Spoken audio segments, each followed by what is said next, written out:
Yeah. What do you say, Greg? Is that the East River? Or where the hell are we? It's a wild guess. I just got here. I think that's. Well, I know we're on the 15th floor of the Times building. I think the. Hey, Steve, I can play that game.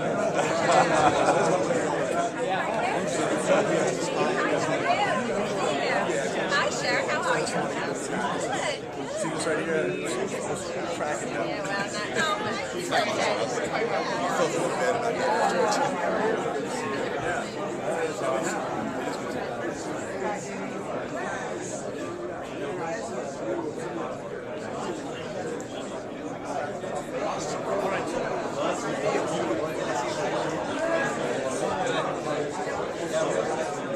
Do more of it. He said one thing you should do is gather CEOs and have some sort of summit. And so Errol, most of my ideas are original, they come from somewhere else. Before we get friggin' serious, we're going to get really serious for about 4 hours. I certainly think have helped facilitate this kind of recovery that we're beginning to see. And there are still a few other things I think we need to be doing to keep that recovery going, and we started talking about it here for a few minutes. What I wanted to talk about this morning was uncertainty. This idea of uncertainty that you hear in my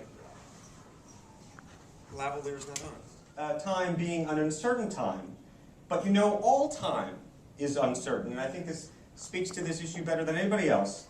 He says, I mean, it was uncertain back in 2007. We just didn't know it was uncertain. It was uncertain on September 10th of 2001. We just didn't know it was uncertain. So it's interesting watching the morning unfold because we're talking about change in demographics, we're talking about changes in policy, we're talking about changes in the mortgage market. But it strikes me that one thing hasn't changed, not only in the past couple of years, but really for the past 15 years. Yes, how are you? Mortgage is exactly this. Right. They're a paper brokerage with a broker license. They get MLS listings and then they refer leads out on a referral basis to agents at traditional brokerages. 5% of the team opt into our system. Today, we've got a little bit over 90% of our agents participating in total full Monty, naked in front of the consumer ratings and reviews. Every transaction they've ever done with the price point, the neighborhood, all the consumer comments, positive and negative. We all tend to progress. We all tend to adopt these systems of technology into our organizations and companies.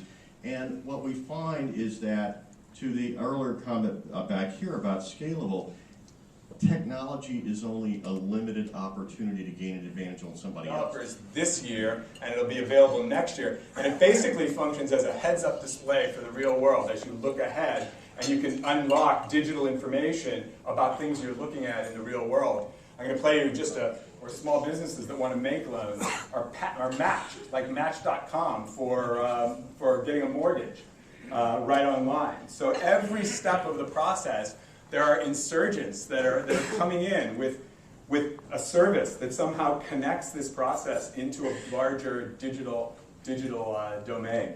This is where romantic I was going to tweet out the picture of you and Brian with the remarkable.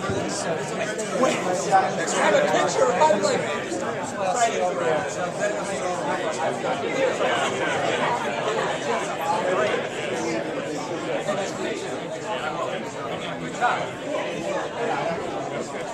Kevin, what is this? What are we looking at? This is a teletype machine. This is the news stories coming across the wire right now. This is probably about a $10 million investment. Unbelievable. This is like old teletype, the news wires coming across. Oh my gosh! This is like a $10 million. Actually, these are all the text messages that Bob's getting. Well, this Flip takes real good videos too. All right, guys. Nice to see you in New York City, huh? It is. It's great. From Austin, Texas, and also from the Bay Area, huh? Yeah. Now we're in Diseaseville. Let's all go home without a flu. Blue City, USA.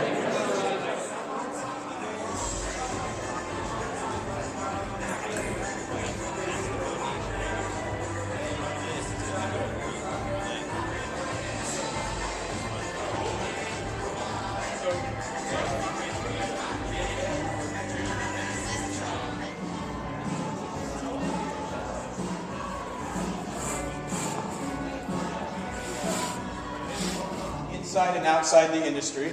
We're here to collaborate, confront, argue, debate, have fun, enjoy New York City, my new home.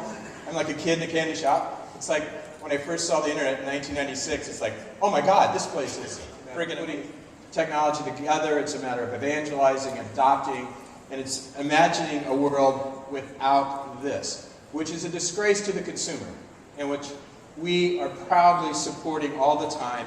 What can we do for the consumer to make the idea and the process and the closing of a home or the open house, like a lockbox, is an electronic device, much like a mobile payment device at Starbucks.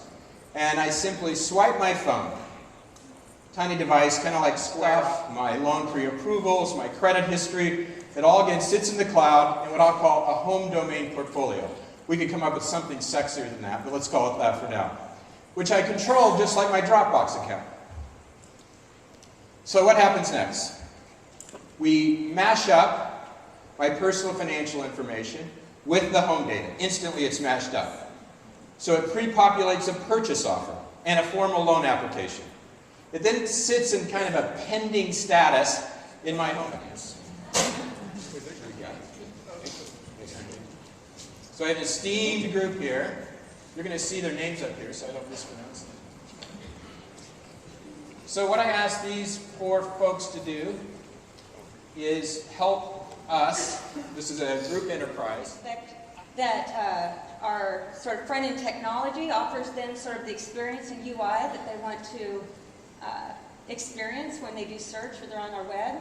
They want to experience with how fast we contact them, and do we contact them? Our offices put that into Google Apps. But in terms of the front-end concepts of how can we deliver a better or more excellent experience for our clients and our agents, it starts with really looking at what drives that experience. And a lot of that is search, obviously. A lot of that is then how well they interact with our system. That really supports this idea of a seamless, easy-to-do transaction. Well, I think first and foremost, there's a lot of discussions this morning about the whole notion of how do we train the agent, how do we find that tech-savvy agent, and I think the way that things are done and reinventing the way that things happen. And I'm seeing innovations that are digitizing processes as they exist today. And the safer approach might be to digitize processes that we're familiar with today. But I'm sort of a believer that when you're behind, you have to leapfrog innovate. You can't just iterate. And I think we as an industry are at a point in time where we have to leapfrog innovate. Sometimes I feel like it's incrementally happening, but the big picture is still strategically, I feel like we're off. So give us your view. And particularly the back end, title and mortgage. I'll focus on that. I have 5 things to deliver on that point. But first I wanted to say about your last comment, that movie, The High Road to China, where they said, the oxen are slow, but the earth is patient. That's how we're moving in this industry. It seems like all the time we've been working on taking it digital. In the real estate transaction process, there's a bunch of providers and players, and we all need to work together to make this work and deliver this vision. 2 weeks ago, I got together a small group of lenders, realtors, to make a more enjoyable, convenient, simplified experience for the consumer to find the property they want, get a loan, get the deal closed, and have mobile online access to their data and docs throughout and after the closing. The consumer should get what they want, the way they want it, and be educated on the process, kept informed, and make the closing convenient and minimize the